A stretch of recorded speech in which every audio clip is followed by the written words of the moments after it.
সংসারে কখনো কোনো ব্যক্তিকে তার বাইরের পোশাক দেখে বিচার করার চেষ্টা করবেন না। এটা খুব বড় ভুল করবেন। যেমন আমরা জীবনে অনেক সময় এমন করি, ধরুন কোথাও একটা গাছ দেখলাম, খুব বিশাল আকারের একটা গাছ, যেটা মাটির থেকে অনেক উঁচুতে পৌঁছে গেছে, যার বিশাল শাখা আছে। সেগুলো দেখে আমরা ভাবি যে এই গাছে হয়তো কত সুস্বাদু ফল আছে। আমরা সেই গাছের পরিচর্যা করতে থাকি।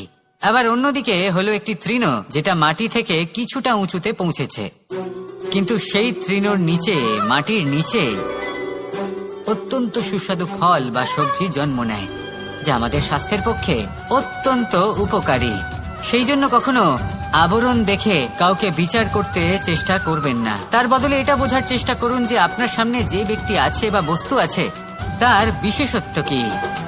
যদি এই বিশেষত্ব বোঝার ক্ষমতা আপনি অর্জন করেন, যদি এই শিল্প আপনি নিজের ভেতরে জাগ্রত করেন, তাহলে এই সংসারে বিশেষত্ব কি সেটা আপনি জানতে পারবেন। আর এই সমস্ত খেলা দৃষ্টি থেকে নয়, দৃষ্টিভঙ্গি থেকে জন্ম নেয়। দৃষ্টিভঙ্গি সবসময় শুভ রাখুন আর আমার সাথে ভালোবেসে বলুন রাধা রাধা।